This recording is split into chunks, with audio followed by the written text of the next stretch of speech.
Hello friends, welcome back to my YouTube channel. അപ്പോൾ ഇന്ന് വളരെ രസകരമായിട്ടുള്ളൊരു ഒരു അനുഭവം ഷെയർ ചെയ്യാനായിട്ട് വന്നിരിക്കുന്നത്.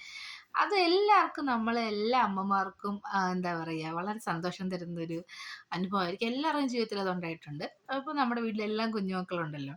അപ്പോൾ നമ്മുടെ കുഞ്ഞുമക്കൾ അവർ ആദ്യം നമ്മോട് സംസാരിച്ച് തുടങ്ങുന്ന നന്നായിട്ട് സംസാരിക്കുന്നതിന് തൊട്ട് മുന്നേ അപ്പം അവര് കുറേ വാക്കുകൾ പറയും കേട്ടോ. വളരെ രസകരമാണത് കേൾക്കാനായിട്ട്.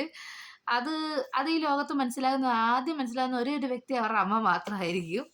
അപ്പോൾ നല്ല രസമാണ് അവരുടെ വാക്കുകളൊക്കെ കേൾക്കാൻ. അയ്യോ! അപ്പം പുറത്തുനിന്ന് ഒരാള് അല്ലെങ്കിൽ അവളുടെ അച്ഛൻ, ബാക്കി ബന്ധുമിത്രാദികൾ അങ്ങനെ ബാക്കിയുള്ള ആൾക്കാർക്കൊന്നും ഇവരെന്തോ പറയുന്നത് മനസ്സിലാകുന്നില്ല. അപ്പോൾ നമ്മള് ട്രാൻസ്ലേറ്റ് കൊടുക്കും. അവര് ഇന്നതാണ് പറഞ്ഞതെന്ന് ശേഷം മാത്രമേ അവർക്ക് അത് പറയാൻ പറ്റുള്ളൂ. പിന്നെ അവരത് ഫോളോ ചെയ്യും. അങ്ങനെയാണ്. അപ്പോൾ എൻ്റെ മോൾക്കിപ്പോൾ 3 വയസ്സ് കഴിഞ്ഞ്. അപ്പോൾ എൻ്റെ മോള് നല്ല രസാണ് ട്ടോ. ആ സമയത്ത് തൊട്ട് കുറച്ച് വാക്കുകളൊക്കെ പറയുന്നുണ്ട്. അവര് അതിന് പറയുന്ന കുറെ വേർഡ്സാണ്. അപ്പോൾ അതെന്തൊക്കെയാന്ന് നോക്കാം.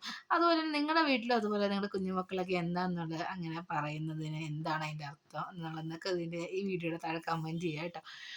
പിന്നെ അതുപോലെ തന്നെ എൻ്റെ ഈ വീഡിയോ ആദ്യമായിട്ടാണ് കാണുന്നതെങ്കിൽ നിങ്ങൾ വീഡിയോ ഇഷ്ടപ്പെടുകയാണെങ്കിൽ ലൈക്ക് ചെയ്യുക, സബ്സ്ക്രൈബ് ചെയ്യുക, ഷെയർ ചെയ്യുക, സപ്പോർട്ട് ചെയ്യുക. അപ്പോൾ വീഡിയോയിലോട്ട് കിടക്കാം. അപ്പം എൻ്റെ മോള് പറയുന്നതെന്ന് വെച്ച് കഴിഞ്ഞാൽ ഫസ്റ്റ് ഓഫ് ഓൾ നമുക്ക് കോമഡി ആയിട്ട് എൻ്റെ മോള് പറയുന്നതെന്ന് വെച്ചാൽ എന്താ, ഫസ്റ്റ് വിശക്ക. വിശക്ക എന്ന് പറയുമ്പോഴത്തേക്കും അതെന്ത് കായാന്ന് ഞങ്ങൾ പണ്ട് ആലോചിക്കുമായിരുന്നു. എപ്പോഴും ഉമ്മ വിശക്ക വിശക്ക എന്ന് പറയും. വിശക്ക എന്ന് പറയുന്നത് എന്താ പറയുക, ഭക്ഷണത്തിനാണ് ചോദിക്കുന്നത് വിശക്ക എന്ന് പറയുന്നത്. പിന്നെ അതുപോലെ തന്നെ മെടിക്കായോ, തരായോ, എല്ലാത്തിനും ഒരു യോ യോ ഉണ്ട്. അത് എവിടുന്നാ, ഇത് കോഴിക്കോട് ഭാഷയാണോ ഏത് ഭാഷയാണെന്ന് അറിയത്തില്ല. മെടിക്കായോ, തരായോ, അത് വെച്ചാൽ അറിയാലോ, നമുക്ക് കേൾക്കുമ്പോൾ എല്ലാത്തിനും ഒരു യോ ഉണ്ട്. പിന്നെ അതുപോലെ തന്നെ ചിപ്പ. ചിപ്പ എന്ന് പറയുമ്പോഴത്തേക്ക് അവള് സ്നാക്സ് ഐറ്റംസിന് പറയുന്നതാണ് ചിപ്പ. കോമൺലി ചിപ്സ് അങ്ങനത്തെ കാര്യങ്ങൾക്കാണ് പറയുന്നത്. പിന്നെ എന്താ തണ്ണി എന്ന് പറയുമ്പോഴത്തേക്ക് പെട്ടെന്ന് നമ്മുടെ മനസ്സിൽ വരുമ്പോൾ എന്താ വെള്ളമായിരിക്കും. പക്ഷെ അല്ല, വെള്ളമല്ലത്. തണ്ണിമത്തനാണ് അവള് തണ്ണി എന്ന് പറയുന്നത്. പിന്നെ അതുപോലെ തന്നെ വെള്ളത്തിന് വെള്ളമെന്നും പറയും, പാനിയെന്നും പറയും. കുറച്ച് എന്താ പറയുക, രാഷ്ട്രഭാഷയൊക്കെ ഇഷ്ടമുള്ള കുട്ടിയായതുകൊണ്ട് അങ്ങനെ പറയത്തുള്ളൂ. പിന്നെ അതുപോലെ തന്നെ ഇപ്പം എന്ത് സാധനം കണ്ടാലും ചോദിക്കും ഇതെന്നാ ചാന, ഇതെന്നാ ചാന. നമ്മൾ മറ്റേ ബാംബു വോയിസിലൊക്കെ കലാമണത്തിൽ ഇതെന്താ ചാതനം.